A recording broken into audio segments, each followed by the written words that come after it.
Hello দর্শক, সবাইকে সালাম এবং শুভেচ্ছা। শুরু করছি আজকের টাইম এক্সক্লুসিভ। আশা করি সবাই ভালো আছেন এবং যে বিষয়গুলো আজকে আলোচনা করব তা জানাচ্ছি প্রথমেই আপনাদের। আজকের বিষয়ের মধ্যে আছে ওয়াশিংটনে বাংলাদেশের বিশেষ দূত ডক্টর খলিল রয়েছেন এবং সেখানে B1 ভিসা, বাংলাদেশিদের B1 ভিসা প্রাপ্তিতে যে বড় ধরনের যে আপনার বন্ডের যে ব্যাপার ছিল, এই বন্ডটি শিথিল করার বা পুনর্বিবেচনা করার আশ্বাস দিয়েছে যুক্তরাষ্ট্র সরকার। এই বিষয়টি আজকে আলোচনা করব। এছাড়াও আমাদের বাংলাদেশের নির্বাচন এবং অন্যান্য কি বিষয় নিয়ে আলোচনা হচ্ছে এই বিষয়টি জানার চেষ্টা করব আজকে। ট্রাম্পের $2000 স্টিমুলাস আপডেট কি? বলা হচ্ছে যে এবছরের শেষ নাগাদ তিনি এই $2000 স্টিমুলাস দিতে পারেন। এই বিষয়টি আজকে জানার চেষ্টা করব। ইরানে জনবিক্ষোভ ছড়িয়ে পড়েছে সর্বত্র, পরিণতি কী এই বিষয়টি জানার চেষ্টা করব। এস্টোরিয়ার 36 অ্যাসেম্বলি ডিস্ট্রিক্ট নির্বাচন প্রথম চ্যালেঞ্জ মোকাবেলায় এক ধরনের নজির স্থাপন করেছে বাংলাদেশি কমিউনিটি এবং ক্যাম্পেইন। এই বিষয়টি আজকে জানব, কী ধরনের তাদের চ্যালেঞ্জ ছিল এবং কীভাবে তারা অতিক্রম করেছেন। মিনিয়াপলিসে আইসের গুলিতে হতাহতের নজিরবিহীন ঘটনা এবং এটি কী ধরনের প্রভাব ফেলতে পারে মধ্যবর্তী নির্বাচন, এই হচ্ছে আজকের বিষয়। আজকে অতিথিদের মধ্যে আছে জনাব গুলাম মর্তজা, যিনি বাংলাদেশ সরকারের মুখপাত্র এবং ওয়াশিংটনে বাংলাদেশ দূতাবাসের press minister, Hasan Ferdous, Mohammad Ali, Mary Zubaida, Ibrahim Chowdhury Khokon, Ahad Ali CP এবং শাহাব আহমেদ। শুরু করব দিনের আপডেট জানাচ্ছেন নাজমুল হাসান। আর ফেসবুকে যারা দেখছেন আশা করি অনুষ্ঠানটি শেয়ার করবেন। নাজমুল হাসান, যাচ্ছি আপনার কাছে। ধন্যবাদ আবু তাহের এবং ধন্যবাদ টাইম টেলিভিশনের সকল দর্শক শ্রোতা এবং প্যানেলিস্ট সবাইকে সালাম এবং শুভেচ্ছা। আশা করি আপনারা সবাই ভালো আছেন। আজ শুক্রবার জানুয়ারি মাসের 9 তারিখ প্রেসিডেন্ট ট্রাম্পের একটি মন্তব্য সমগ্র বিশ্ব জুড়ে তোলপাড় সৃষ্টি হয়েছে এবং নিউ ইয়র্ক টাইমসকে তিনি যে সাক্ষাৎকার দিয়েছেন সেই সাক্ষাৎকার থেকে এই মন্তব্যটি উঠে এসেছে। তিনি নিউ ইয়র্ক টাইমসকে বলেছেন যে আন্তর্জাতিক আইনের কোনো প্রয়োজন নেই, তার বিবেকই তার কাছে আন্তর্জাতিক আইন। অর্থাৎ প্রেসিডেন্ট যেটাকে বিবেক হিসাবে মনে করেন, তার নিজের বিবেকেই আইন পরিচালিত হবে, কোনো আন্তর্জাতিক আইনের বাধ্যবাধকতা তার কাছে নেই। ভেনেজুয়েলার আক্রমণের পর এই প্রথম কোন সংবাদ মাধ্যমকে এত দীর্ঘ ইন্টারভিউ দিলেন এবং এমন একটি সংবাদ মাধ্যমকে তিনি ইন্টারভিউ দিয়েছেন আর হামেশাই যার বিরুদ্ধে, যে মিডিয়াটির বিরুদ্ধে তিনি ইয়েলো জার্নালিজম, ফেক জার্নালিজমের অভিযোগ উত্থাপন করে থাকেন এবং মামলার হুমকি দিয়েছেন কয়েকবার, সেই নিউ ইয়র্ক টাইমসকেই তিনি সাক্ষাৎকার দিয়ে বলেছেন আন্তর্জাতিক আইনের প্রয়োজন নেই এবং এবং তিনি এই মুহূর্তে বিশ্বের সবচেয়ে ক্ষমতাধর প্রেসিডেন্ট অবশ্যই এবং সবচেয়ে শক্তিশালী দেশের প্রেসিডেন্টও তিনি।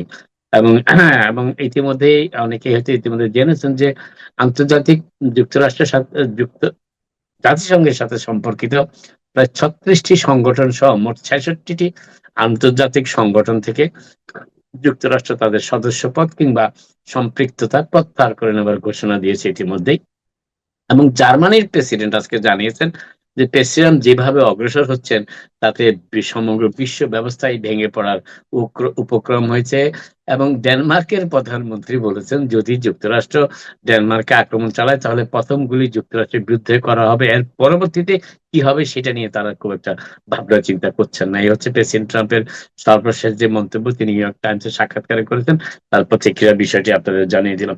আজকে প্রেসিডেন্ট ট্রাম্প হোয়াইট হাউসে বৈঠক করেছেন যুক্তরাষ্ট্রের তেল কোম্পানিগুলোর বড় বড় কর্তাদের সাথে এবং তাদের সাথে তিনি দীর্ঘ সময় আলোচনা করেছেন এবং আলোচনা করতে মাধ্যমে তিনি যেটি বোঝাতে চেয়েছেন যে তাদের আমেরিকান তেল কোম্পানিগুলোকে অনতিবিলম্বে ভেনেজুয়েলার তেল অবকাঠামোতে বিনিয়োগ করা দরকার এবং প্রেসিডেন্ট চান তারা অন্তত $100 বিলিয়ন সেখানে বিনিয়োগ করুন, কারণ 830 বিলিয়ন ব্যারেল সম্পদের তেল সম্পদের অধিকারী ভেনেজুয়েলা এবং এবং সেখানে তেল সম্পদের উন্নয়নে যদি যুক্তরাষ্ট্রের তেল কোম্পানিগুলো ভূমিকা রাখে তেল অবকাঠামো নির্মাণের ব্যাপারে, সেটি যে যুক্তরাষ্ট্র এবং ভেনেজুয়েলার এই দুই দেশের জনগণই সবচেয়ে বেশি লাভবান হবে। তবে প্রেসিডেন্ট যে অনুরোধ করেছেন সে অনুরোধের ব্যাপারে খুব একটা জোরালো সাড়া কিন্তু তিনি আজকে পাননি আমেরিকান তেল কোম্পানিগুলোর প্রধানদের কাছ থেকে। এবং তারা অ্যাকশন কোম্পানির যিনি প্রধান, সারা বিশ্বে যিনি সবচেয়ে বড় তেল কোম্পানি অ্যাকশন, সেই অ্যাকশনের প্রধান নির্বাহী প্রেসিডেন্টকে জানিয়েছেন যে সাউথ অর্থাৎ ভেনেজুয়েলার দেশে এখন এই মুহূর্তে বড় আকারের বিনিয়োগ করার মতো অবকাঠামো নেই তা নেই বলেই তারা মনে করেন, অর্থাৎ একজন মনে করে যে ভেনেজুয়েলাতে তেলের সম্পদ আহরণের ক্ষেত্রে বড় কাঠামোতে বিনিয়োগ করার সুযোগ এই মুহূর্তে নেই। তারপরও এক্সন ইতিমধ্যেই একটি প্রযুক্তি এবং টেকনিক্যাল টিম সেখানে পাঠানোর উদ্যোগ নিয়েছে এবং তারা যাচাই বাছাই করে দেখবে যে ভেনেজুয়েলাতে নতুনভাবে তেল সম্পদ ব্যাপারে বিনিয়োগের কোনো সুযোগ আছে কিনা। প্রেসিডেন্ট তার কথায় খুব একটা সন্তুষ্ট হয়েছেন বলে মনে হয়নি সেখানে উপস্থিত অনেকের কাছে, এবং প্রেসিডেন্ট এর পরেই বলেছেন যে যদি আপনারা, অর্থাৎ তেল কোম্পানির বড় কর্তা ব্যক্তিদের উদ্দেশ্য করে তিনি বলেছেন, যদি আপনারা সেখানে যেতে নাই চান তাহলে আরো ২৫টি প্রতিষ্ঠান কোম্পানি দাঁড়িয়ে আছে, আমি তাদেরই সুযোগ দিব।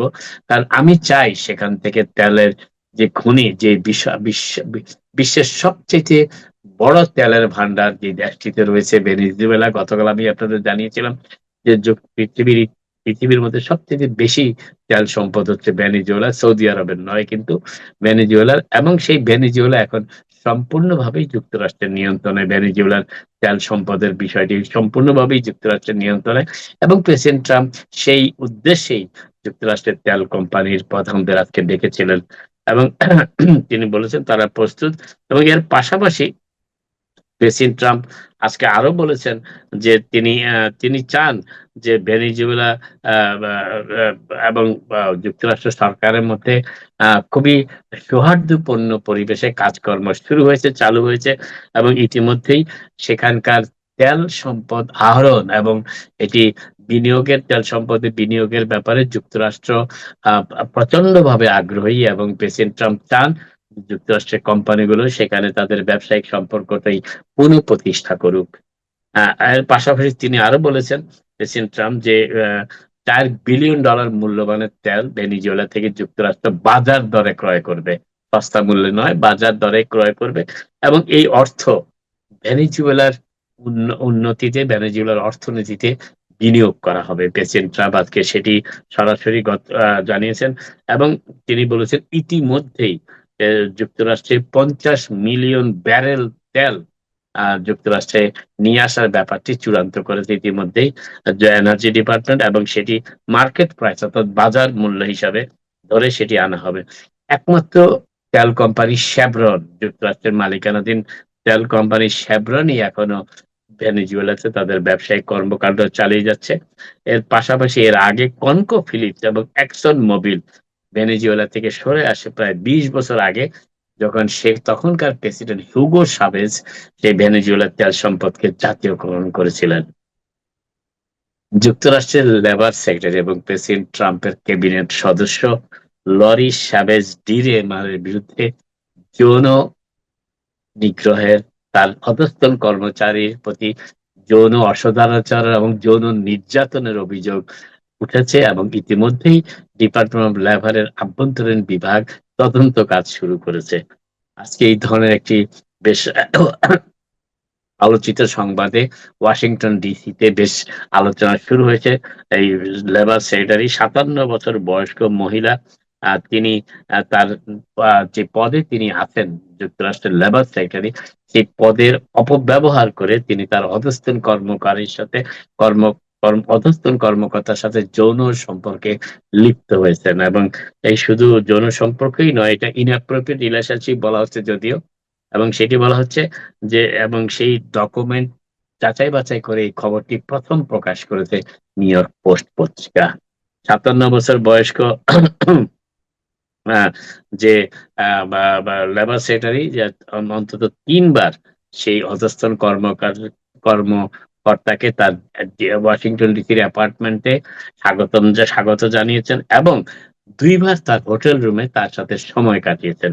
সে তথ্য ডিপার্টমেন্ট লেবার ডিপার্টমেন্টের ইন্সপেক্টর জেনারেল জানিয়েছে গত সপ্তাহে নিউ ইয়র্ক পোস্টকে, এবং এই নিয়ে ব্যাপক তদন্ত শুরু হয়েছে।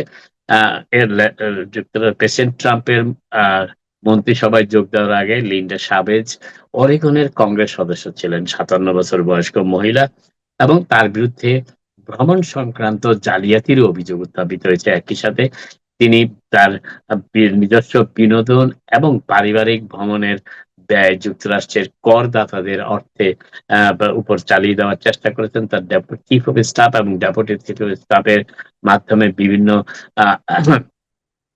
জালিয়াতির আশ্রয়ের মাধ্যমে এই অভিযোগও তার বিরুদ্ধে উত্থাপন করা হয়েছে এবং সকল অভিযোগেরই তদন্ত চলছে।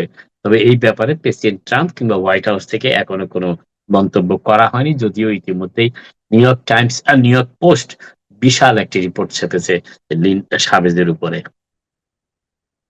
যুক্তরাষ্ট্রে সুসংবাদ হচ্ছে যারা চাইল্ড কেয়ার সাপোর্ট পেতেন এতদিন, যে গত পরশুদিন আপনাদের আমি জানিয়েছিলাম যে প্রেসিডেন্ট ট্রাম্প এবং তার প্রশাসন ৫টি ডেমোক্রেটিক নিয়ন্ত্রিত state new York, California, Minnesota, Oregon এবং কলোরাডো, এই ৫টি স্টেটের যে $10 বিলিয়ন চাইল্ড কেয়ার বাবদ ফেডারেল সরকারের বরাদ্দ ছিল সেগুলো সাময়িকভাবে স্থগিত করেছিল। কিন্তু আজকে নিউ ইয়র্কে একজন ফেডারেল বিচারক প্রেসিডেন্ট ট্রাম্প এবং তার প্রশাসনের সেই আদেশ স্থগিত করে দিয়েছেন। তিনি বলেছেন যে স্টেটগুলোর পক্ষ থেকে যে আবেদন জানানো হয়েছে এবং যে আবেদনে এই চাইল্ড কেয়ার বাবদ, এই শিশু সেবা বাবদ যে $10 বিলিয়ন তহবিল বন্ধ করার উদ্যোগ নিয়েছে, এতে যারা এতদিন এই তহবিলের মাধ্যমে নিজেদের জীবিকা এবং জীবন নির্বাহ করতেন তারা সমূহ বিপদের সম্মুখীন হবেন এবং এই আবেদনে যথার্থ যুক্তি আছে। সেই যুক্তির কথা উল্লেখ করেই নিউ ইয়র্কের সেই ফেডারেল বিচারক সেই প্রেসিডেন্ট ট্রাম্প এবং তার প্রশাসনের সেই স্থগিত করা অর্থ স্থগিত করার যে আদেশ দিয়েছিলেন সেটি সাময়িকভাবে স্থগিত রাখার নির্দেশ দিয়েছেন। এবং তিনি হচ্ছেন নিউ ইয়র্কের ফেডারেল বিচারক অরুণ সুব্রামানিয়াম। প্রেসিডেন্ট বাইডেনের সময় তিনি নিয়োগ পেয়েছিলেন। New York City mayor Zohran মামদানির আপনারা জানেন গতকাল নিউ ইয়র্ক সিটিতে পুলিশের গুলিতে ২টি মৃত্যুর কথা, ৩ জনের মৃত্যুর কথা জানা গিয়েছে এ পর্যন্ত। ২ জন ব্রুকলিনে এবং ১ জন ম্যানহাটনে। নিউ ইয়র্ক সিটির মেয়রের দায়িত্বভার গ্রহণের ৮ম দিনে এই ঘটনাটি ঘটেছে এবং এতে পুলিশের খুব তড়িৎ গতিতে পুলিশ ব্যবস্থা না নেওয়ায় এই বিষয়ে মেয়র মামদানি সমালোচনার মুখে পড়েছেন। তবে সমালোচনার সামনাসামনি দাঁড়িয়ে তিনি বলেছেন যে পুলিশ কমিশনার জেসিকা টিসের সাথে তিনি সার্বক্ষণিক যোগাযোগ রাখছেন এবং দ্রুত এই তদন্তের কার্য পরিচালনা করা হচ্ছে এবং এই তদন্তের মাধ্যমে নির্ধারণ করা হবে যে কি প্রক্রিয়া, কোন পরিস্থিতি এই ধরনের একটি ঘটনা যেটি নিউ ইয়র্ক সিটির সকল বাসিন্দাকে নাড়া দিয়েছে। তিনি এই ঘটনার জন্য মেয়র মামদানি নিজে দুঃখ প্রকাশ করেছেন, মর্মাহত হয়েছেন এবং তিনি বলেছেন যে এই ঘটনার মাধ্যমে প্রমাণিত হয় যে জনগণের নিরাপত্তার বিষয়টিকে আরো গুরুত্ব সহকারে দেখা উচিত এবং সেই কাজটি তিনি করতে যাচ্ছেন এনওয়াইপিডির কমিশনার জেসিকা টিসের সাথে তার দপ্তর পরিচালনার ব্যাপারে পারস্পরিক যোগাযোগের ভিত্তিতে তিনি এটি করতে চান এবং তিনি বলেছেন যে অতি দ্রুত এর তদন্ত কাজ শেষ হবে এবং তখনই পুরো বিষয়টি সকলের কাছে পরিষ্কার হয়ে উঠবে এবং এনওয়াইপিডি তাদের আভ্যন্তরীণ তদন্ত চালাচ্ছে এই বিষয়ে। এবং তিনি বলেছেন যে আমি জেসিকা টিস যিনি পুলিশ কমিশনার তার সাথে সার্বক্ষণিকভাবে এই তদন্ত কাজে সহায়তা করার নিশ্চয়তা দিচ্ছি। তবে যেকোনো এই ধরনের ঘটনা খুবই বেদনাদায়ক, মর্মস্পর্শী এবং সেটি আমার ঘরের কাছে হোক আর আমার ঘরের থেকে কয়েক মাইল দূরেই হোক, তাতে কিছু যায় আসে না। পুরো ঘটনাটি মর্মস্পর্শী এবং হৃদয় বিদারক। সেই জন্য তিনি এর দ্রুত তদন্তের নির্দেশ দিয়েছেন এবং পাবলিক সেফটি অর্থাৎ জননিরাপত্তার ব্যাপারে যে আমাদের আরো অনেক কাজ করতে হবে সেটিও এই ঘটনায় প্রমাণ দিচ্ছে। তবে প্রথম ঘটনাটি ঘটেছে যেটি নিউ ইয়র্ক প্রেস বাইটিয়ান হসপিটালের ভেতরে ৬:৩০ গতকাল। সেখানে একজন ব্যক্তি ৬০ বছর বয়স্ক, তিনি একটি শার্ট, একটি ছুরি দ্বারা পরিবেষ্টিত হয়ে নিজেকে ছুরির মাধ্যমে ব্যারিকেড তৈরি করেছেন এবং এবং সেখানে একটি রুমের ভিতরে অন্যান্য পেশেন্ট এবং চিকিৎসার ক্ষেত্রে যারা সহায়তা করছিলেন তাদের হুমকি দিচ্ছিলেন এবং এবং তিনি যখন পুলিশ অফিসারদের দিকে তেড়ে আসছিলেন, পুলিশ অফিসারদের বাসায়, তখনই তাকে গুলি করা এবং সেখানে তিনি সাথে সাথে মৃত্যুবরণ করেন। দ্বিতীয় ঘটনাটি ঘটেছে রাত ১১টার দিকে ওয়েস্ট ভিলেজ এলাকায় ম্যানহাটনের। সেখানে ৩৭ বছর বয়স্ক একজন ব্যক্তি রাস্তাঘাটে রাস্তার উপরে দাঁড়িয়ে একটি অস্ত্রের মাধ্যমে সকলকে ভয় দেখিয়ে আসছিল। পুলিশের কথা না শুনে পুলিশ তাকে গুলি করে এবং পরবর্তীতে দেখা যায় তার হাতে যে বন্দুকটির মাধ্যমে সে ভয় দেখাচ্ছিল সকলকে, সেটি আসলে একটি খেলনার বন্দুক ছিল। আরেকটি বিষয় যেটি বলার চেষ্টা করছি সেটি হচ্ছে মেয়র মামদানি তার নির্বাহী আদেশের মাধ্যমে নিউ ইয়র্ক সিটি প্রশাসনের কর্মকাণ্ড পরিচালনার যে উদ্যোগ গ্রহণ করেছেন, তার মেয়র দায়িত্ব পালনের শুরুর প্রথম দিনে প্রথম হোঁচটটি খেয়েছেন তিনি আজকে।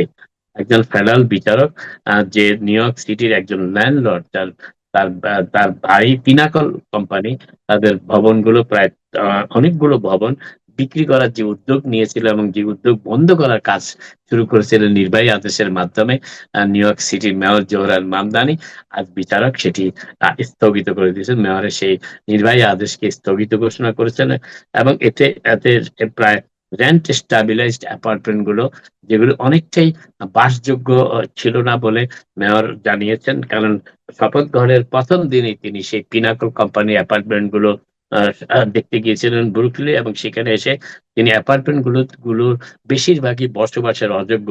এমন অবস্থায় সেই অ্যাপার্টমেন্ট গুলোর মালিক, যেগুলি রেন্ট স্টাবিলাইজড অ্যাপার্টমেন্ট ছিল, সেগুলি প্রায় 51টি ৫,১০০ রেন্ট স্টাবিলাইজড অ্যাপার্টমেন্ট ছিল ৯০টি ভবনে। এই পুরো প্রক্রিয়াটিকেই ব্যাংকরাপসি কোর্টের আওতায় নিয়ে গিয়ে পিনাকল কোম্পানি সেগুলো থেকে নিজেদের ব্যবসা সরিয়ে নেওয়ার চেষ্টার উদ্যোগ গ্রহণ করেছে, এবং সেই চেষ্টাটি মেয়র মামদানি নির্বাহী আদেশের মাধ্যমে বন্ধ করতে চেয়েছিলেন। কিন্তু বিচারক আজকে তাতে বাধা দিয়েছেন, এবং গত বছর ব্যাংকরাপসিতে তারা এই জন্য ব্যাংকরাপসি করছেন যে ৫৬০ মিলিয়নের দেনা পরিশোধ করতে ব্যর্থ হয়েছেন। সেই জন্য তারা ব্যাংকরাপসি উদ্যোগ নিয়েছেন, এবং মেয়র মামদানি তার নির্বাহী আদেশে বলেছেন যে ব্যাংকরাপসি করার আগে সিটি কর্তৃপক্ষ বিষয়টি তদন্ত করে দেখতে চায়, এবং সিটি যে পাওনাদানা রয়েছে সেই পাওনাদানার মাধ্যমে সিটি এই অ্যাপার্টমেন্ট গুলো নিজেরা ক্রয় করে এগুলোকে রেন্ট স্টাবিলাইজড অ্যাপার্টমেন্ট হিসেবে পরবর্তীতে অন্যান্য ভাড়াটিদের কাছে ভাড়া দিতে পারে কিনা সেই বিষয়টিও যাচাই বাছাই করতে যায় নিউ ইয়র্ক সিটি। তবে সেই এবং শেষ পর্যন্ত আদালতের কারণে এটি স্থগিত হয়ে গেল, এবং ৫০১ মিলিয়ন ডলারের পরিবর্তে $৪৫১ মিলিয়ন সামিট প্রপার্টিজ বলে একটি প্রতিষ্ঠান, সামিট প্রপার্টি ইউএসএ, তারা $৪৫১ মিলিয়ন মাধ্যমে এই ৯০টি বিল্ডিং বা ভবন এবং প্রায় ৫,১০০ অ্যাপার্টমেন্ট ব্যাংকরাপসি আদালত থেকে ক্রয়ের চেষ্টা করেছিল, এবং সেটি মামদানি ঠেকিয়ে দিয়েছিলেন, কারণ তিনি চান নিউ ইয়র্ক সিটি সেই অ্যাপার্টমেন্ট গুলোর মালিকানা গ্রহণ করুক। আপাতত এখানে শেষ করি, আবার আপনাদের সাথে কথা হবে। আপনারা সবাই ভালো থাকুন। Thank you Nazmul Hasan, thank you so much. দর্শক, আমাদের সাথে আছেন জনাব হাসান ফেরদৌস, জনাব গুলাম মুর্তজা, জনাব ইব্রাহিম চৌধুরী খোকন এবং জনাব মোহাম্মদ আলী। আপনাদের সবাইকে শুভেচ্ছা জানাচ্ছি। প্রথমে শুরু করি জনাব গুলাম মুর্তজা আপনাকে দিয়ে। গুলাম মুর্তজা, আপনাকে অভিনন্দন, শুভেচ্ছা। গুলাম মুর্তজা বাংলাদেশ সরকারের মুখপাত্র, ওয়াশিংটনে বাংলাদেশ দূতাবাসের প্রেস মিনিস্টার। জনাব মুর্তজা, আপনাকে জানতে চাই যে ওয়াশিংটনে বাংলাদেশের বিশেষ দূত ডক্টর খলিলুর রহমান উনি এসেছেন। উনি তত্ত্বাবধায়ক সরকারের অন্তর্বর্তী সরকারের প্রধান ডক্টর মোহাম্মদ ইউনূসের একজন মুখপাত্র দূত হিসেবে কাজ করছেন। সো উনি যুক্তরাষ্ট্র, আমরা জানি যে B1 B2 ভিসা, এবং এই ভিসা নিয়ে বিভিন্ন ধরনের, কয়েকদিন আগে আপনি জানেন বন্ড ইম্পোজ করা হয়েছে, এবং এটা নিয়ে আমাদের কমিউনিটির মধ্যে অনেক উদ্বেগ আছে। এর মধ্যে বিজনেস কমিউনিটির সবচেয়ে বেশি উদ্বেগ, যে তারা বিজনেসকে আপনার বিভিন্ন বিজনেস ডিল বা আসা যাওয়ার জন্য তাদের সবচেয়ে বড় সমস্যা হবে এই বন্ডিং, এবং এই বিষয়ে তরিতি এসেছিলেন তিনি। Do you have any update? হ্যাঁ, অনেক ধন্যবাদ আপনাকে এবং টাইম টেলিভিশনের দর্শককে। ডক্টর খলিলুর রহমান উনি বাংলাদেশের জাতীয় নিরাপত্তা উপদেষ্টা। তিনি যুক্তরাষ্ট্র সফর করছেন। যুক্তরাষ্ট্র সফর করার আপনি যে বিষয়টির কথা বললেন সেটি প্রধান বিষয় ছিল না যুক্তরাষ্ট্র সফরের। তার আরো বেশ কয়েকটি বিষয় ছিল। যদি আপনার প্রসঙ্গ আসে তাহলে আমি সেইগুলো নিয়ে হয়তো পরবর্তীতে কথা বলবো। এখন আপনি যে জায়গাটাতে কথা বললেন সেই জায়গাটার কথা, যেটা সবচেয়ে বেশি উদ্বেগ, যে B1 B2 ভিসা, অর্থাৎ যারা বেড়াতে আসেন, যারা ব্যবসা করতে আসেন, এই দুই প্রকৃতির মানুষের জন্য যে ভিসা বন্ডিং, $5,000 থেকে $15,000 জামানত বা আমানত, যাই বলে, জামানত রাখার যে ব্যাপারটা, এটা অত্যন্ত উদ্বেগের এবং অত্যন্ত বাংলাদেশের মানুষের জন্য খুব মন খারাপের ব্যাপার। তো আগে আমি যে আলোচনা করেছিলাম সেটা আর আজকে রিপিট করি না। তো এই ধরনের কাজ তো বর্তমান যুক্তরাষ্ট্র সরকারের অভিবাসন নীতির একটি ফসল, এবং এখানে বাংলাদেশের যারা মানুষ আমরা, তাদেরও আমাদের কিছুটা অবদান আছে। যারা যে সময় ভিসা নিয়ে যে সময় চলে যাওয়ার কথা ছিল আমরা সেই সময়গুলোতে যাই না, ইত্যাদি ইত্যাদি কারণ আছে। আমি সেই কারণের দিকে আজকে যাব না। এই জায়গাটিতে যখন নিরাপত্তা উপদেষ্টা ওয়াশিংটন ডিসি সফর করছেন, মার্কিন যুক্তরাষ্ট্র সরকারের গুরুত্বপূর্ণ কর্মকর্তাদের সাথে কথা বলছেন, আজকে তার বেশ কয়েকটি মিটিং ছিল, স্টেট ডিপার্টমেন্টের বেশ কয়েকটি মিটিং ছিল। তার মধ্যে একটি মিটিং ছিল under secretary of state for political affairs, এটা হচ্ছে অ্যালিসন হুকের সঙ্গে। তিনি যুক্তরাষ্ট্রের বর্তমান সরকারের প্রশাসনের গুরুত্বপূর্ণ একজন কর্মকর্তা। তার সঙ্গে যখন মিটিং ছিল, সেই মিটিংয়ে বাংলাদেশের নিরাপত্তা উপদেষ্টা ডক্টর খলিলুর রহমান অত্যন্ত গুরুত্ব দিয়ে B1 এবং B2 ভিসার প্রসঙ্গটি তুলেছেন। B2 এবং B2 ভিসার প্রসঙ্গটি তুলেছেন এইভাবে যে যুক্তরাষ্ট্রের সঙ্গে বাংলাদেশের যে ট্যারিফ নেগোসিয়েশন এবং যে চুক্তিটি হতে যাচ্ছে, এই চুক্তিটি সম্পন্ন হবার আগেই যুক্তরাষ্ট্র বাংলাদেশকে একটা বিশেষ সুবিধা দিয়েছে 20% শুল্ক। এবং এই জায়গাটিতে গতকালকে ডক্টর খলিল যে আলোচনাগুলো করেছিলেন বিজনেস রিপ্রেজেন্টেটিভদের সঙ্গে, সেখানে মোটামুটিভাবে বাংলাদেশকে একটা আশ্বাস দেওয়া হয়েছে। বাংলাদেশের দাবি ছিল, অনেকদিন ধরে এই দাবি ছিল, সেটা মোটামুটি একটা অবস্থান পেতে যাচ্ছে। ধারণা করা হচ্ছে যে 20% শুল্ক আরোপ করা হয়েছে বাংলাদেশের উপরে, সেখান থেকে আরো একটু কমবে। বাংলাদেশ এটা নিয়ে অনেক চেষ্টা করছিল, তার একটা সুফল আছে। ডক্টর খলিলের প্রথম দিনের মিটিং অর্থাৎ গতকালের মিটিংয়ে এই সুফলটি ছিল।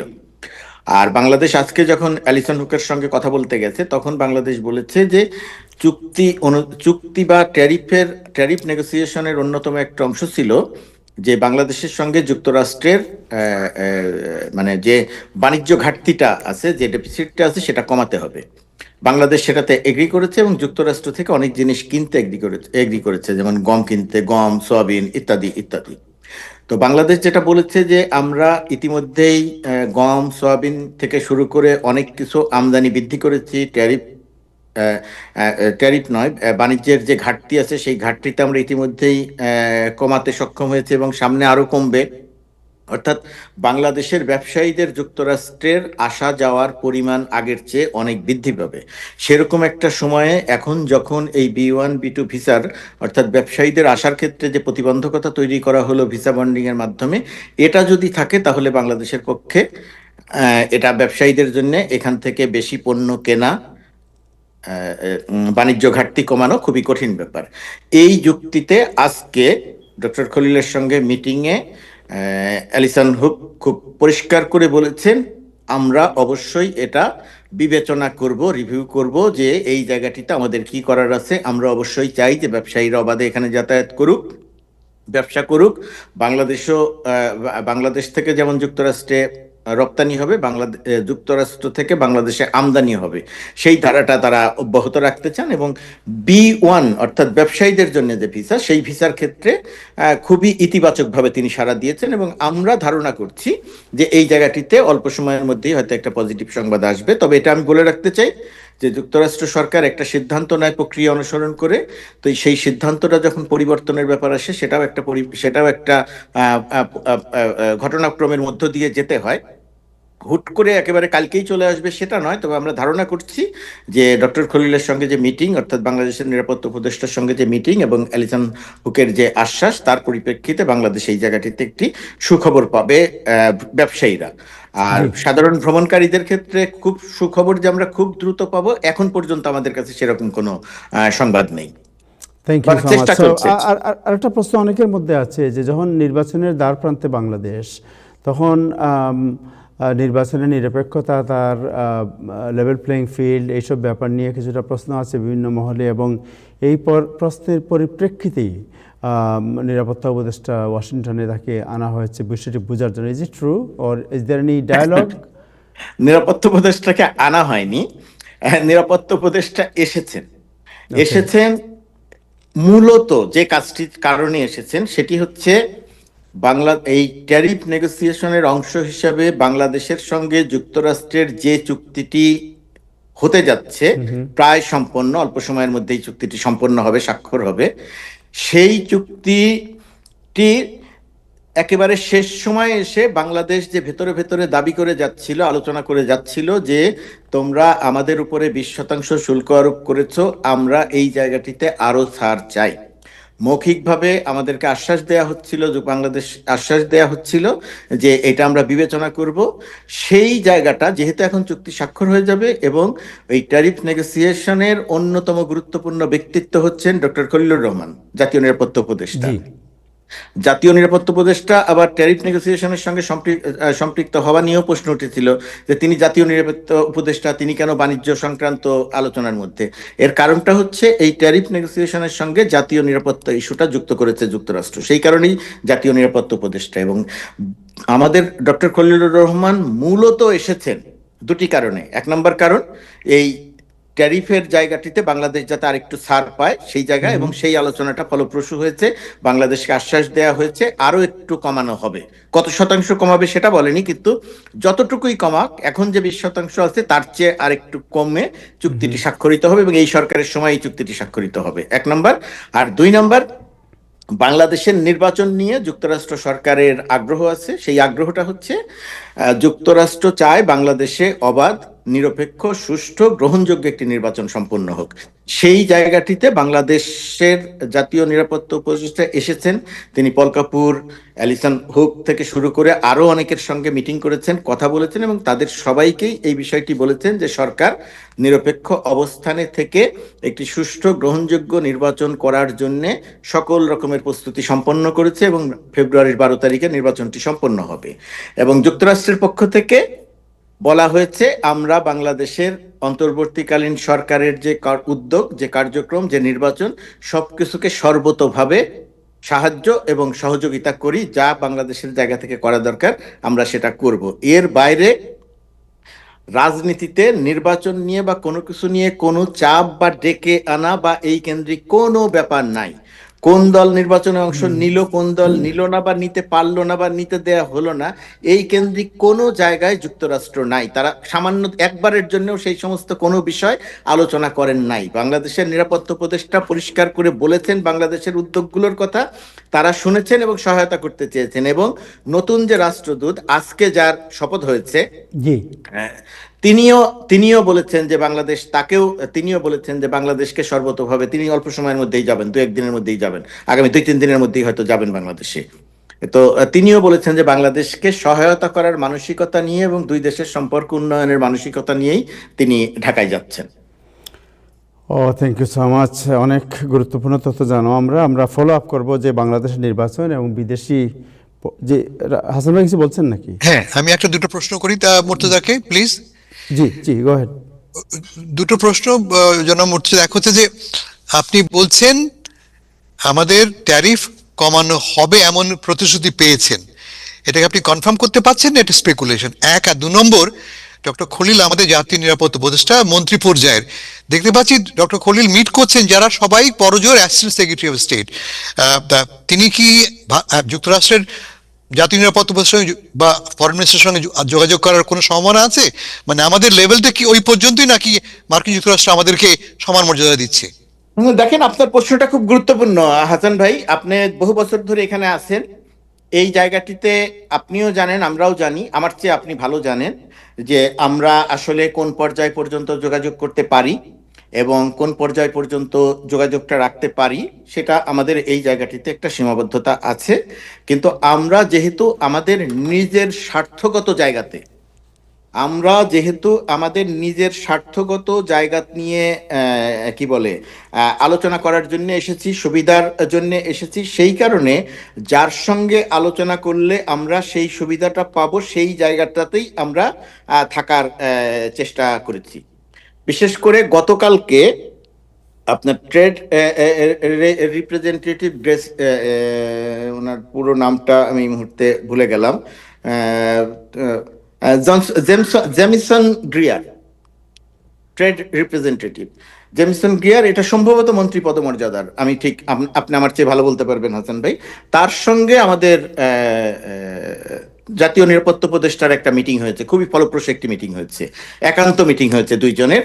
এবং সেই মিটিংয়ে নিরাপত্তা উপদেষ্টা তার কাছে এই কথাটা তুলেছেন, যদি আগেও তোলা হয়েছে, এই ভেতরে ভেতরে যে কাজ চলছিল সেই সময় তোলা হয়েছে, সেই জায়গাটিতে এই জেমিসন গ্রিয়ার আশ্বাস দিয়েছেন যে বাংলাদেশের যে দাবি, যে আরেকটু কমাতে হবে, এই দাবিটি আমি এখানে বিস্তারিত আলোচনা করছি না, দাবির পক্ষে অনেক যুক্তি আছে। তো সেই যুক্তি মেনে নিয়ে তিনি বলেছেন যে বাংলাদেশের যে 20% শুল্কের যে অবস্থা, যেটা ঘোষণা করা হয়েছিল, তার থেকে আরো একটু কমানো হবে। সুতরাং এটাকে আমরা এখন কি বলবো? প্রতিশ্রুতি বলতে পারি, আশ্বাস বলতে পারি, জি, right. ওয়াদা বলতে পারি, যে কোনো কিছুই বলতে পারি। থ্যাংক ইউ, থ্যাংক ইউ আরেকটা সো মাচ, প্রশ্ন ছিল কি যেন, হাসান ভাই? Thank you so much, thank you, আপনাকে অনেক ধন্যবাদ জনাব গোলাম মুর্তজা, থ্যাংক ইউ আপনাকে সময় দেওয়ার জন্য। যাই একটু মেরি জুবাইদা আপনার কাছে যাই, মোহাম্মদ আলী, দুজনে ওয়েট, আমরা আসতেছি কারণ আমাদের একটু অন্য মানে বিষয় আমি জেনে একটু নিই। বের হয়ে যাই। জি, থ্যাংক ইউ সো মাচ, জি, থ্যাংক ইউ, আপনাকে অনেক সবাইকে ধন্যবাদ। আপনারা যারা এখানে যোগ দিয়েছেন, আর টাইম টিভির দর্শকদের ধন্যবাদ, কারণ এটার মধ্য দিয়ে আমি অনেক প্রতিক্রিয়া পাই দূতাবাস সংক্রান্ত কথা বললে। অনেকেই বলেন যে তাদের উপকার হয়, এটা আমাদের জন্য এইখানে অংশ নেয়ার ক্ষেত্রে এটা আমার জন্য একটা মানসিক শান্তির ব্যাপার। অনেক থ্যাংক ধন্যবাদ ইউ, সবাইকে। আপনার জন্য মানুষের শান্তির ব্যাপার, বাট ওইখানে অশান্তিজনক কিছু লোকও আছে যারা অশান্তি সৃষ্টি করতে চায়। সো আপনি কিন্তু স্যার আমি কি একটা কথা বলতে পারি? না না, আপনি বললেই তো এখানে প্রবলেম ক্রিয়েট করার চেষ্টা করবেন। না, বলুন না, problem অসুবিধা না, কি? আমি এই প্রবলেমটা বলার যে শুনেন, আমরা জি। শুরুতেই বাংলাদেশ দ্রুত একটা আলাপ তো শুরু করতে পারছে খুব আমাদের তাড়াতাড়ি বলেন, এই জি। যে আমাদের ব্যবসায়ী লোকজনের যাতে বিষয় হয়, এই আলাপটা যে শুরু হলো, এটা একটা ইতিবাচক দিক। আমরা শুনেন সরকারের সমালোচনা করতে পারি, জ্যোতিষী সেজে কিভাবে ডেকে আনা হলো না, এটা অনেক অনেক কথাবার্তা ডাল পেলে আমরা মিলিয়ে বলতে পারি, কিন্তু প্রকাশ্যে আমরা যেটা জানলাম যে আমাদের এই ব্যবসায়ীদের জন্য একটা আলাপ শুরু হয়েছে। এই আলাপটা ইতিবাচক, আমরা জানি এগুলো সময় লাগবে। আমি মনে করি যে একটা কিছু কিছু ভুল তথ্যের মধ্য দিয়ে বাংলাদেশের সাধারণ নাগরিকের উপরও এই যে মানে এই যে বন্ডটা আরোপ হয়েছে, সেটা থেকে সরকারের পক্ষ থেকে যদি একটা চিঠিপত্র দেওয়া হয়, অন্তত আমাদের প্রধান উপদেষ্টা, তার এই হাইট আছে, তিনি তিনি যে কাউকে একটা চিঠিপত্র দিতেন, তাও একটা আলোচনা শুরু হবে। তো এই ব্যাপারে মর্তুজ ভাইরা যদি একটু নজরে রাখেন, একটা আলোচনা শুরু হোক। আমরা জানি এটা সময় লাগবে এবং এটা পাইলট প্রকল্প 1 বছরের। আমরা যদি 1 বছরের ফাড়ার মধ্যেও বাংলাদেশের নাগরিকদের ভিজিটের ব্যাপারে এই দণ্ডটা, এই বন্ড নামের যে দণ্ডটা, এটা যদি উঠাতে পারি, এটার পক্ষে নানান যুক্তি আছে। আমাদের কি পরিমাণ প্রবাসী, এখন মানুষের অর্থনৈতিক স্বাবলম্বিতা, আগের সময়কার রাজনৈতিক অনাচারের কারণে মানুষ কোনোভাবে ভিজিটে এসে সে রাজনৈতিক আশ্রয় যাচ্ছে, এই হার কমে যাবে। এই সমস্ত নানা যুক্তি দিয়ে যদি একটা তৎপরতা চালানো যায়, হয়তো কিছু হবে বা হবে না, বাট আমরা একটা শান্তি পাবো। জি, ধন্যবাদ thank you so much, thank you, জি, অনেক ধন্যবাদ। থ্যাংক ইউ, আপনাকে অনেক ধন্যবাদ। মেরি জুবাইদা, আপনার কাছে যাই একটু, যে আজকে মোহাম্মদ আলী সাহেব, জনাব মোহাম্মদ আলী বাংলাদেশ সেক্রেটারি, উনি আছেন। দুজনের কাছে জানতে চাই যে স্টোরিয়ার 36 এভিনিউতে যে নির্বাচন বেশ জমে উঠছে, এবং ইট ওয়াজ গত সপ্তাহের শুক্রবারে আমাদের অনেকের পক্ষেই মনে হচ্ছিল যে ইলেকশনে বোধহয় আপনার প্রার্থিতাও নাও থাকতে পারে, বিকজ যেভাবে হঠাৎ all of a sudden governor ঘোষণা করেছিলেন এবং বলেছেন মাত্র 7 দিনের মধ্যে প্রায় 1500 পিটিশন সিগনেচার নিতে হবে। দ্যাট ওয়াজ কোয়াইট ইম্পসিবল অনেকের পক্ষে, যেখানে 100 সিগনেচার কালেকশন করে, আর দিস ওয়েদার অলসো মানুষ হাত বের করতে চায় না, সাইন করতে চায় না। সো আজকে যে খবর দেখলাম আমরা, তাতে মনে হচ্ছে যে আপনারা প্রথম চ্যালেঞ্জ, যে নির্বাচনে পার্টিসিপেটই করা যাবে না, ব্যালটে নামই থাকবে না, এই চ্যালেঞ্জ মোকাবেলায় আপনারা একটা অনন্য নজির স্থাপন করেছেন।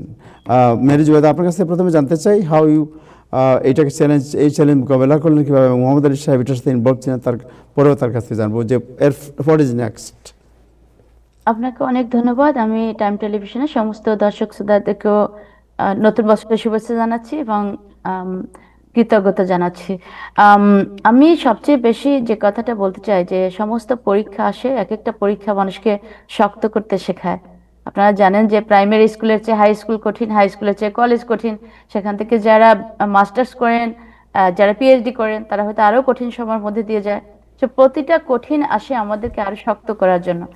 আমরা এই ব্যাপারে খুব ভাগ্যবান যে আমাদের নাম ওই 2 নম্বরই ওয়েতে সরাসরি ব্যালটে চলে যায়নি, আমাদেরকে অনেক বাধা পেরিয়ে যেতে হয়েছে। সেই বাধার সাথে আমাদের সুবিধাও এসেছে। আমি অনেক কৃতজ্ঞ আমাদের সমস্ত ভাই বোনদের কাছে। আমি সবসময় বলি যে এই দেশে আমি একা এসেছি, আমার 11 ভাই বোনের একজন, কিন্তু আল্লাহ তাআলা আমাকে এত বেশি ভাই বোন মিলিয়ে দিয়েছেন যে সেটা আমার বাংলাদেশি কমিউনিটি বলেন, আমার ব্ল্যাক কমিউনিটি বলেন, আমার ল্যাটিনো কমিউনিটি বলেন। আপনারা জানেন যে আমাদের নির্বাচনী প্রচারণায় কিরকম ডাইভার্স গ্রুপ অফ পিপল যারা ডোনক করেন, যারা আমাদের হয়ে কাজ করেন, আপনি নিজে সচক্ষে সেটা দেখেছেন। তো এই যে ভাই বোনগুলি আল্লাহ তাআলা আমাকে মিলিয়ে দিয়েছেন, এই কারণে যত কঠিন আল্লাহ পাঠান তার আগেই যেন একটা সমাধান আল্লাহ দিয়ে রাখেন, যে সেই সমস্ত ভাই বোনরা একত্র হয়ে ডোনাক করে আমাদের এই সিগনেচারগুলি নিয়েছেন। আপনি ঠিকই ধরেছেন, গত শুক্রবার যখন গভর্নর অ্যানাউন্স করেছে, শনিবার রবিবার যাওয়ার পর আমরা সত্যি ভয় পেয়েছিলাম, কারণ প্রচণ্ড ঠান্ডা, এবং সেই ঠান্ডায় কোনো মানুষই পকেট থেকে হাত বের করতে রাজি হননি। এই অবস্থায় আমাদের মানুষের অনেকটা বলতে পারেন আমরা মরিয়া যে আমাদের সিগনেচার আমাদের লাগবে। তো এই যে একটা মরিয়া ভাবাপন্ন মন নিয়ে, যে এটা আমাদের সময়, আমাদের সুযোগ, আমাদের এই কঠিন সময় আমরা হাল ছাড়বো না, বরং কিভাবে এটা অতিক্রম করা যায় সেটাই শুধু আমরা খুঁজে বের করব। এই ধৈর্য, এই সময় এবং এই চিন্তা করে যারা সবাই এগিয়ে এসেছেন, তাদের জন্যই আজকে আমাদের সম্ভব হয়েছে। আজকে দিন শেষে আমরা মোর দ্যান 2200 আমরা ইতিমধ্যে সংগ্রহ করেছি। আমাদের লয়ার, যিনি ইলেকশন লয়ার, তিনিও এটা চেক করেছেন। আমাদের এখন সামনে আমাদের লয়ারের পক্ষ থেকে আমাদের কাছে অনুরোধ যেন আমরা 3000-এর দিকে আগাতে পারি। আমাদের মাত্র 2 দিন সময় আছে। আগামীকাল বৃষ্টির দিন, দুপুর থেকে বৃষ্টি শুরু হবে। এই অবস্থায়ও আমরা ভয় পাই না। আমরা অলরেডি প্রচন্ড কনকনে ঠান্ডা জয় করেছি, স্নোর দিনে আমরা টিউশন করেছি, এবং বৃষ্টির দিনে আমরা চালিয়ে যাব। আমি আমার ভাই বোনদেরকে সাথে নিয়ে, আমাদের যারা ভলান্টিয়ার করছেন প্রত্যেককে সাথে নিয়ে আমরা আশা করি যে আমরা অলরেডি ব্যালটের পরিমাণ আমাদের হয়ে গেছে, যাতে করে আমরা অত্যন্ত সম্মানের সাথে জমা দিতে পারি। সেই লক্ষ্যের দিকে আগাচ্ছি। আপনাকে অনেক ধন্যবাদ। আর পাশাপাশি যারা আজকে এই অনুষ্ঠান দেখছেন, যারা এস্টোরিয়া লং আইল্যান্ড সিটির বাসিন্দা, আপনাদের কাছে অনুরোধ করব যে আমরা সম্মানের সাথে আগাতে চাই, আর সেই সম্মানের জন্য আমাদের অনেক বেশি, প্রয়োজনের চেয়ে ডবল নিয়ে যেতে চাই। আর সেই ক্ষেত্রে আপনাদের সহযোগিতা অনেকখানি উপকার করবে। কিভাবে সহযোগিতা করতে পারবেন? আপনারা আমাদের গত ইস্যু আমরা ফোন নাম্বার দিয়েছি আপনাদেরকে, maryfordassembly.com ওয়েবসাইটে গেলে আপনারা কন্ট্যাক্ট করার সুযোগ পাবেন। আপনারা আমাদের জানান কোথায় গেলে আপনারা সিগনেচার দিতে পারবেন যারা ভোটার আছেন। আমাদের ভলান্টিয়াররা সেখানে যে আপনাদের দরজায় হোক, একটা আমাদের প্রায় সবসময় আলাউদ্দিন রেস্টুরেন্টে আমাদের ক্যাম্পেইনে কেউ না কেউ থাকেন, সেই রেস্টুরেন্টে হোক অথবা আমাদের অফিসে হোক, আপনাদের দোরগোড়ায় হোক, যেখানে বলবেন সেখানে যে আমাদের ভলান্টিয়ার বা আমি যে আপনাদের সিগনেচার নিয়ে আসবো। কিন্তু আমরা সম্মানের সাথে সে ডাবল সিগনেচার নিয়ে যেতে চাই। সেই লক্ষ্যে আপনারা সবাই সাড়া দেবেন, এই আপনাদের কাছে আমার আহ্বান। আপনার ইলেকশন কবে শুরু হবে? Early election and final election কবে? আমাদের আর্লি ভোটিং শুরু হবে জানুয়ারি মাসের 24 তারিখ থেকে, এবং এই মাসের 23 কয় তারিখ? এই জানুয়ারি মাসের 24 তারিখ থেকে ফেব্রুয়ারি মাসের 1 তারিখ পর্যন্ত আর্লি ভোটিং, আর ফেব্রুয়ারি মাসের 3 তারিখ আমাদের special election. Okay, thank you so much, thank you. আপনাদের কোন নাম্বার আছে যে নাম্বার লোকজন যোগাযোগ করতে পারে? Phone number? আপনার মিউট হয়ে গেছে। আচ্ছা, আপনি নাম্বারটা ঠিক করেন। আমি একটু মোহাম্মদ আলী ভাইকে জিজ্ঞেস করি। মোহাম্মদ আলী ভাই, জনাব মোহাম্মদ আলী বাংলাদেশ সোসাইটির সেক্রেটারি, উনি আজকে নিজে ফিল্ডে ছিলেন সিগনেচার কালেকশনের জন্য। আমি দেখেছি, আমরা ছবিও দেখতে পারবো যে উনি কীভাবে সাইন কালেকশন করছেন, সবার কাছে দাঁড়িয়ে দাঁড়িয়ে যাচ্ছেন এবং সাইন কালেকশন করছেন। এবং তিনি আজকে পুরোটা দেখেছেন যে মানুষের আবেগ, এই যে আপনার পিটিশনের যে কাগজগুলো, প্রায় 2200-2300 লোকের যে পিটিশনের কাগজ, এই কাগজের প্রতিটি পরতে যে মানুষের স্পর্শ, মানুষের ছোঁয়া, মানুষের আবেগ, মানুষের ভালোবাসার চিহ্ন আছে এর মধ্যে। এই কাগজগুলো আসলে হয়েছে অনেক আবেগের ব্যাপারে, প্রতিটি কাগজই। যেন মোহাম্মদ আলী, আপনি কি দেখেছেন, আপনি কি মনে করেন, এবং what is future, what is next? ধন্যবাদ তাহের ভাই। আমার কথা শোনা যাচ্ছে? জি, শুনতে পাচ্ছি। জি, ধন্যবাদ তাহের ভাই। আসলে এবং আজকে যারা আমাদের প্যানেলিস্ট রয়েছেন সবাইকে শ্রদ্ধা সালাম জানাচ্ছি, নববর্ষের শুভেচ্ছা। এবং দর্শক যারা আজকে টাইম টেলিভিশনের এই এক্সক্লুসিভ দেখছেন তাদেরকেও শুভেচ্ছা এবং নববর্ষের শুভেচ্ছা জানাচ্ছি। আসলে আজকে আমি কি বলবো, আমাদের জন্য একটা বিশেষ দিন ছিল, একটা চ্যালেঞ্জিং দিন ছিল। এই বিগত গত শুক্রবার থেকে আজ পর্যন্ত আপনারা জানেন যে মেরি জুবাইদা, আমাদের বাংলাদেশি মুসলিম ওমেন নেতৃত্বে আমরা একটা অ্যাসেম্বলি চাচ্ছিলাম বিগত কয়েক বছর যাবৎ। সেই হিসাবে আমরা সবাই যতটুকু পেরেছি, গতবারও তার জন্য সবাই খেটেছেন, কিন্তু হয়তোবা আমরা আনফরচুনেটলি পাইনি। বাট এবার একটা সুযোগ এসেছিল, সেই উদ্দেশ্য নিয়ে আমরা মাঠে নেমেছি। এবং আজকে যে শুক্রবার দিন আমরা বিভিন্ন জায়গায় আমাদের টিম ছিল, সেই টিমের যে ফলাফল, এবং আমরা যেখানে দাঁড়িয়েছিলাম, তাহার ভাই আমার সাথে ছিলেন, আমিন মেহেদী বাবু আমার সাথে ছিলেন, তার স্ত্রী ছিলেন, এবং আরো কয়েকজন ভলান্টিয়ার ছিলেন। এবং আরেকটা বিষয় হলো যে আমাদের অপোনেন্ট তারাও দাঁড়িয়েছিল। আমি আপনাদেরকে বলে বিশ্বাস করাতে পারবো না, অনেকেরই মাইন্ড আজকে চেঞ্জ হয়ে গেছে। আমরা যখন তাদের কাছে অনুরোধ করেছি যে ভাই আমাদের একটা পিটিশনের সাইন লাগবে, আমাদের এই বোনটাকে, আমাদের এই বাংলাদেশি বোনটাকে আমাদের প্রথম আলভেনিতে আমরা নিয়ে যেতে চাই, আপনাদের আপনাদের মতামত চাই, সমর্থন চাই, একটা সিগনেচার চাই। আপনারা জানেন যে আজকে কনকনে ঠান্ডা, প্রত্যেকেরই হাত পকেটের ভিতরে। তখন তারা অনেকে হয়তো নেগেটিভ কথা শুনেছেন, আমি হয়তো এখানে বলতে পারছি না, বাট নেগেটিভ গুলাকে আমরা আজকে পজিটিভ করেছি। আমি তার সাথে শেয়ার করেছি বিষয়টা, যে মানুষ অনেক সময় নেগেটিভ চিন্তা করে যে জোহরান মামদানি আরেকজনকে সাপোর্ট দিয়েছে, আমাদের মেরি জুবাইদা কি পারবে? ইনশাল্লাহ আজকে যেভাবে মানুষের মাইন্ড চেঞ্জ হয়েছে, এবং মানুষ নিজে দাঁড়িয়ে থেকে, এবং কি আমি এক সময় দেখেছি 2-4 জন লাইনে দাঁড়িয়েছে বা সিগনেচার করার জন্য। হয়তো এই চিত্র আছে কিনা আমি জানি না, বাট বিশ্বাস করেন এটা দেখে আমার কাছে খুব ভালো লেগেছে, যে আমার এই বোনটাকে, আমাদের এই মেরি জুবাইদাকে সবাই আসলে অন্তর থেকে সাপোর্ট করছে, ভালোবাসছে, যে আমাদের পক্ষ থেকে তিনি যে কথা বলবে আলবেনিতে, সেই সুযোগ কিন্তু আমরা দেখতে পাচ্ছি। আর মেরি জুবাইদা যে কথা বলেছে, বিশ্বাস করুন, আমিও তার সাথে একমাত্র বিশ্বাস করি, এবং আপনারা যারা পরিশ্রম করছেন তারাও বিশ্বাস করেন। আমরা টোটালি আল্লাহর উপরে ভরসা রেখে কাজ করছি। পাস ফেল দুইটাই আল্লাহর হাতে। উনি যেহেতু আল্লাহকে বিশ্বাস করেন, আমরা সবাইকে আল্লাহকে বিশ্বাস করি, তার থেকে কিন্তু এই আমাদের এই সম্মান আসবে। আর আপনাদের কাছে আমাদের বিশেষ অনুরোধ, আপনারা আর 2টা দিন সময় রয়েছে, শনিবার, রবিবার, সোমবার দিন হয়তো সকালে জমা দিতে হবে সিগনেচারগুলি।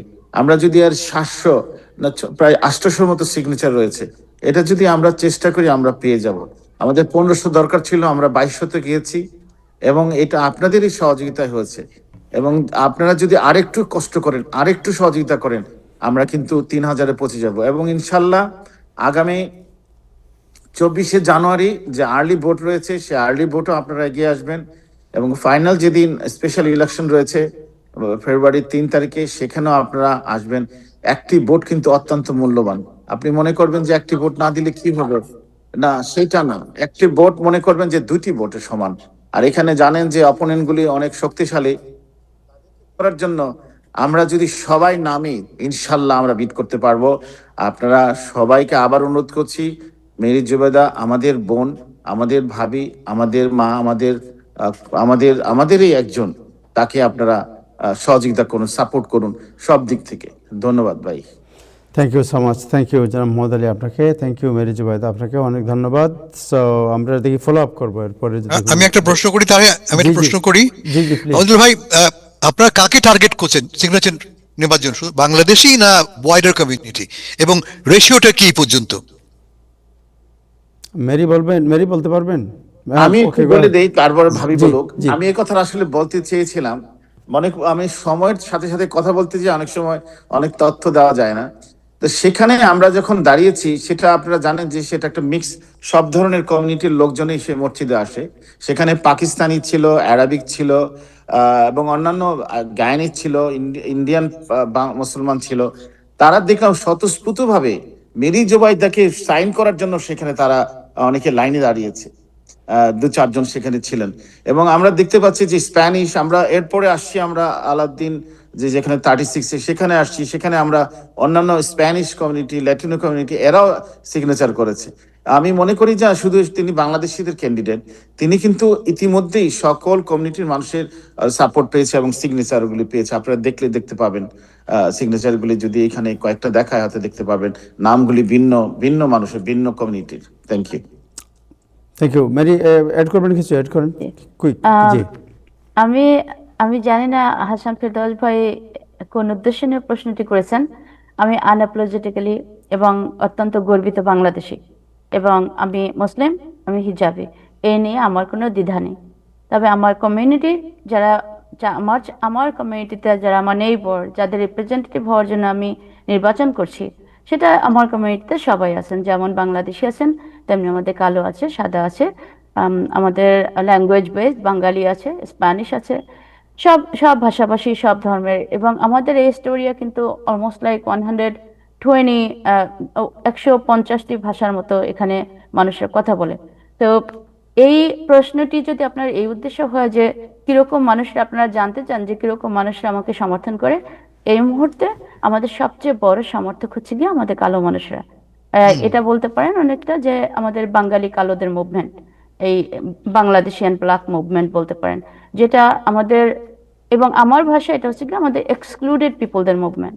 আমাদের বিভিন্নভাবে যারা আমরা বঞ্চিত, সুবিধা বঞ্চিত, তাদের নিয়ে গড়ে ওঠা এই মুভমেন্ট। আমি ব্যক্তিগতভাবে, আপনারা জানেন, বিভিন্নভাবে আমাকে বঞ্চিত করা হয়েছে। আমাকে ডিএস এর ফোরামেই যেতে দেওয়া হয়নি, আমার কি বলে, আমার এন্ডোর্সমেন্টকে ওখানে নেওয়া হয়নি, এবং বলা হয়েছে যে কোনো কারণ নেই। এই কথাটা ইমেইলে পর্যন্ত লিখেছে যে তোমার ক্যান্ডিডেটসি নিয়ে আমাদের কোনো ইস্যু নেই, আমরা জাস্ট অন্য একটা ক্যান্ডিডেটকে প্রায়োরিটি দিতে চাচ্ছি। এই এত বড় ডিসক্রিমিনেটরি জিনিস তারা ইমেল করে আমাকে জানিয়েছে। ওয়ার্কিং ফ্যামিলি পার্টি, তারা যখন তাদের যখন এন্ডোর্সমেন্টের সময় এলো, তারা আমাকে এক্সক্লুড করেছে, তারা আমাকে ফোরামে যেতে দেয়নি। শেষ মুহূর্তে আমি রিকোয়েস্ট করেছি যে আমাকে 15 মিনিটের জন্য যেতে দাও, তাহলে আমার তো হাফ অ্যান আওয়ার টাইম, আমি 15 মিনিট কথা বলবো, সেটাও তারা আমাকে দেয়নি। কিন্তু একদিকে না দিলে আবার আরেক দিকে আসে। আমাদের মানে যে কোনো ইনজাস্টিস, সেটা হচ্ছে কি একটা রোলিং এফেক্ট থাকে, এক জায়গায় সিডেড হয়, সেখান থেকে গ্রো করে ডালপালা ছাড়ে। আমি আমার বিষয়টা বলতে চাই যে যখন ডিএসএ আমাকে এন্ডোর্স করেনি, জোরান কিন্তু আমাকে ফোন করে এটাই বলেছে যে সে ডিএসএ এর ক্যান্ডিডেটের বাইরে কাউকে এন্ডোর্স করতে পারবে না, এই কারণে জোরান করেছে ডিএসএ এন্ডোর্স ক্যান্ডিডেটকে। এরপরে যখন কুইন্স কাউন্টি আমার সাথে কথা বলেছে, পার্টি হেড কথা বলেছে অনেক সময় ধরে, তিনি কেবল বলছেন কি যে জোহরান নতুন মেয়র হয়েছে, অত্যন্ত পপুলার মেয়র, তার বিরুদ্ধে তিনি যুদ্ধে যেতে পারবেন না, এই কারণে তিনি ওই একই ক্যান্ডিডেটকে এন্ডোর্স করেছেন। আজকে সকালবেলা, খুবই সকালে ঘুম থেকে উঠিয়ে দেখি ওয়ার্কিং ফ্যামিলি পার্টির কল। ওরা আমাকে, আমি ফোনটা ধরতে পারিনি, ভয়েস মেসেজ রেখেছে একই বিষয় নিয়ে, যে আমরা তোমার সাথে আলোচনা করতে চাই আমাদের এন্ডোর্সমেন্ট প্রক্রিয়া, যাতে কোনো ভুল বোঝাবুঝি না থাকে। আমাকে তো ভাই কথাই বলতে দেননি তোমাদের মেম্বারদের সাথে। কথা বললে কি হতো, যদি তোমরা আমাকে মনে করো যে আমি যোগ্য প্রার্থী না, তাহলে তো মেম্বার এমনিও আমাকে ভোট দিবে না, অমনিও দিবে না, কথা তো আগে বলতে দিতে হবে, সেটাই ডেমোক্রেটিক প্রক্রিয়া। কিন্তু সেখানে না যে ইমিগ্রান্টদের নাম ব্যবহার করে, আমাদের নাম ব্যবহার করে তোমরা বিভিন্ন রকম রাজনীতি করো, আবার আমাদেরকে আবার কথাই বলতে দিচ্ছ না, তোমাদের মেম্বারশিপদের সাথে কথা বলতে দিচ্ছ না, এটা তো অত্যন্ত discrimination. So I am excluded. আমি এক্সক্লুডেড মানুষের কষ্ট বুঝি। আমার সাথে যোগ দিয়েছে আমার কালো ভাই বোনরা, যারা তাদেরও দেখা যাচ্ছে we are living here two different city, it's a tale of two series. তো একটা সিটি ব্রিজের এপার আর একটা সিটি ব্রিজের ওপার। ওপারের ব্রিজের বাসিন্দাদের ঘরে ঠিকমতো পানি নেই, কি বলে সিলিং লিকিং হয়, তারপরে দেয়ালে পেইন্ট পিল অফ করে, অলে ক্র্যাক করা, মানে ওই ফাটল ধরা, সেসব ঠিক করে না, অনেক রিকোয়েস্ট গুলো ঠিক করে না, ওখানে মানবতার জীবনযাপন করে। আর ব্রিজের এই পারে বিশাল বিশাল সেই সুদীর্ঘ অট্টালিকা, যেখানে তারা রাজপ্রাসাদ বানিয়ে রাখছে, সেখানে থাকার পর্যন্ত মানুষ নেই।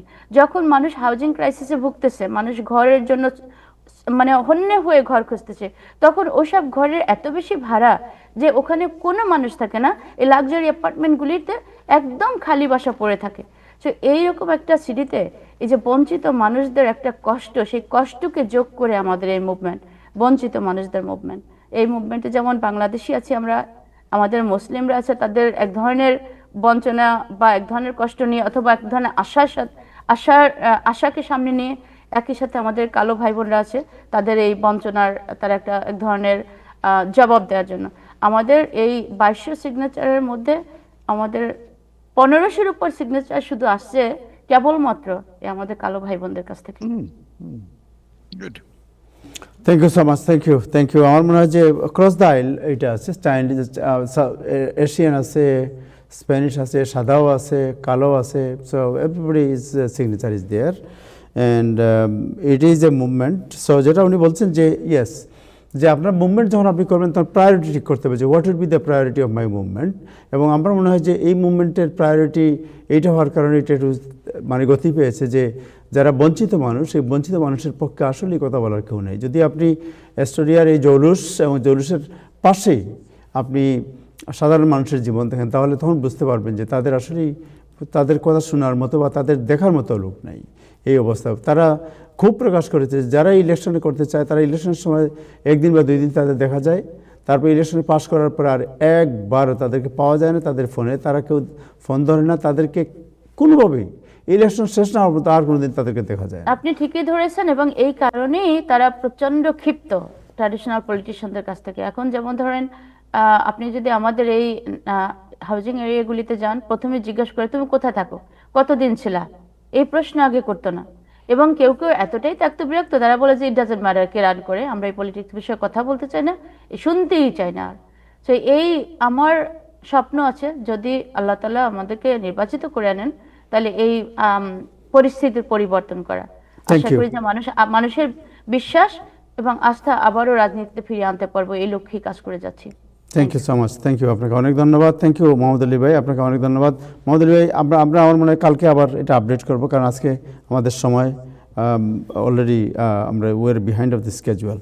আহাদ আলী, আপনার কাছে আসতেছি, আমি একটু হাসান ভাই আপনার কাছে যাই।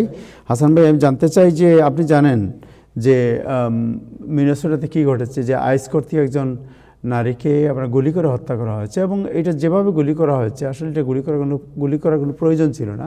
তিনি কোনো হুমকিও ছিল না, কিছুই ছিল না, তিনি গাড়িটি ঘুরাচ্ছিলেন, ওই সময় তার গাড়িতে গুলি করা হয়েছে।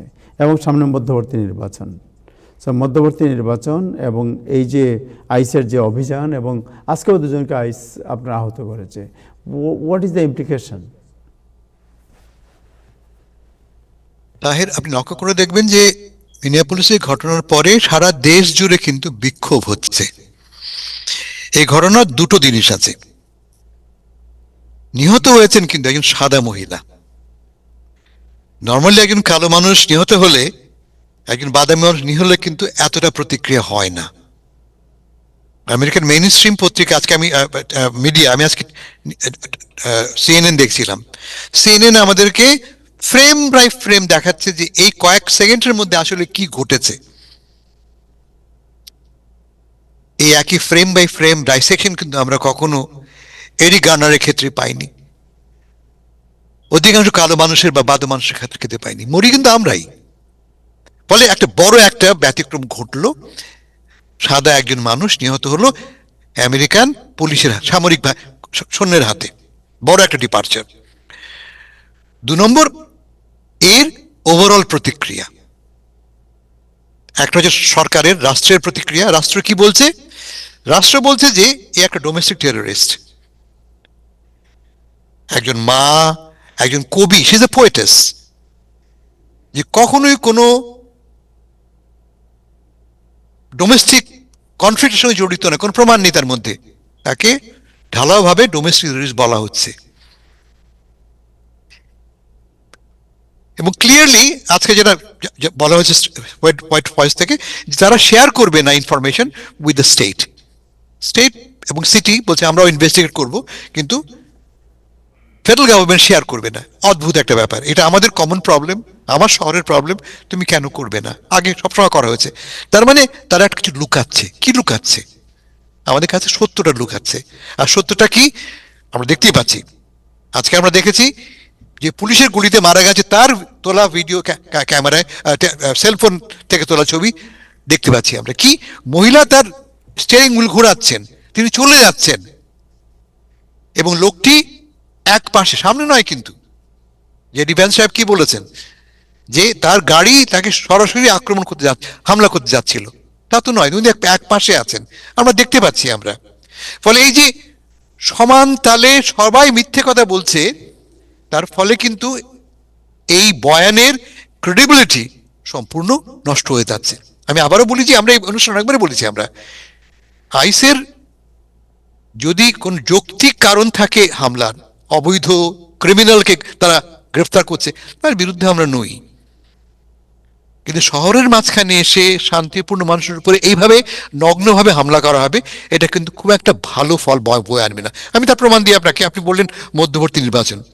মধ্যবর্তী নির্বাচনে দুটো ইস্যু প্রধান ডমিনেট করবে, আমরা সবাই জানি। একটা হচ্ছে ইকোনমি, আর একটা হচ্ছে গিয়ে ইমিগ্রেশন। আমরা এও জানি যে প্রেসিডেন্ট ডোনাল্ড ট্রাম্পের একটা বড় স্ট্রেংথ হচ্ছে কিন্তু ইমিগ্রেশন। তিনি ইমিগ্রেশনকে নিয়ন্ত্রণ করবেন, specially undocumented illegal immigration.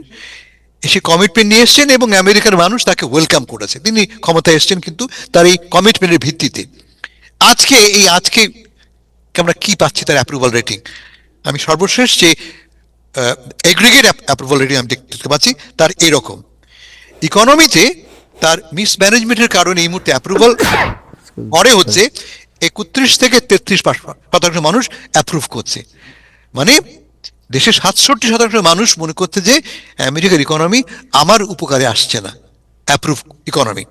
Immigration আমি আগে বলেছি ডোনাল্ড ট্রাম্প সাহেবের অ্যাপ্রুভাল অনেক হাই ছিল।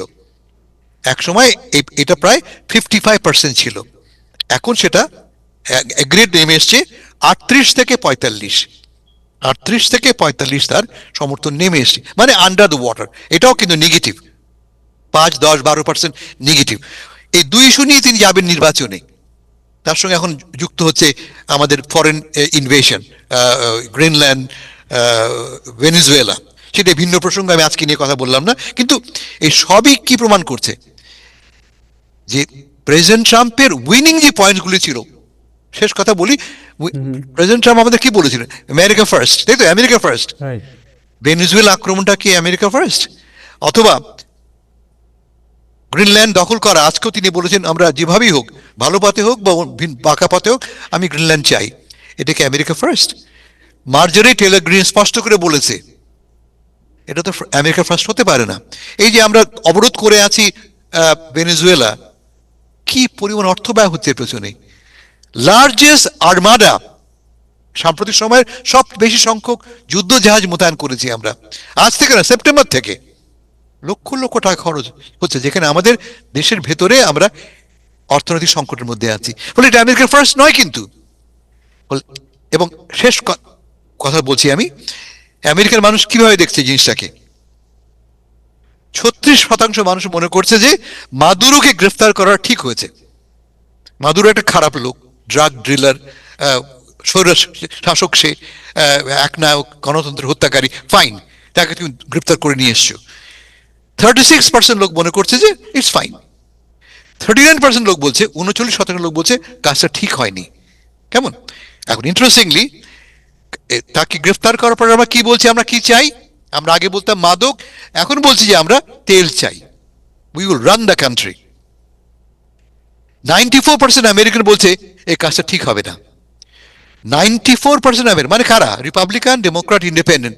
Not good, not right. Only 4% লোক মনে করে ইটস ফাইন।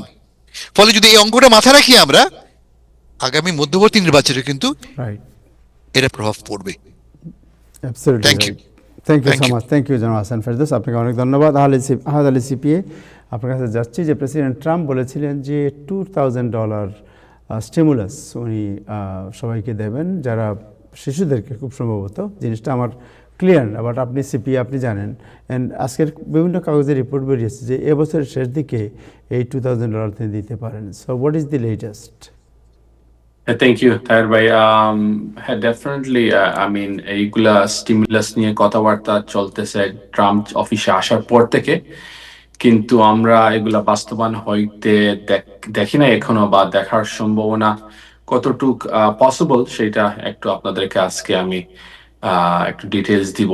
প্রথম হচ্ছে, আপনাদের মনে আছে কিনা যখন ইলন মাস্ক যখন ওই ডোজ যে ডিপার্টমেন্ট যেটা শুরু করছিলেন, সেখান থেকে প্রচুর লোকজনকে ফায়ার করছেন, প্রচুর কয়েকটা ডিপার্টমেন্টকে শাটডাউন করে ফেলছে। তো সেখান থেকে আমাদের একটা সেভিংস, যে টাকাটা উনি গভর্নমেন্টকে সেভ করে দিচ্ছিলেন, সেই টাকাটা এক ধরনের ডিভিডেন্ড, এক ধরনের স্টিমুলাস চেকের মতো একটা অ্যামাউন্ট আসার কথা ছিল। সেইটা একটা ভালো অ্যামাউন্ট ছিল, 5,000 কাছাকাছি একবার শুনছিলাম আমরা। তারপরে দেখলেন ইলন মাস্ককে উনি ফায়ার করা হইলো বা কুইট করা হয়েছে, হোয়াট এভার যে একটা হয়েছে, উনি এই ডিপার্টমেন্ট থেকে আউট হয়ে গেল এবং ডজের যে কাজ সেটার সম্পর্কে টোটালি মানে stop, there is no activity সেখানে।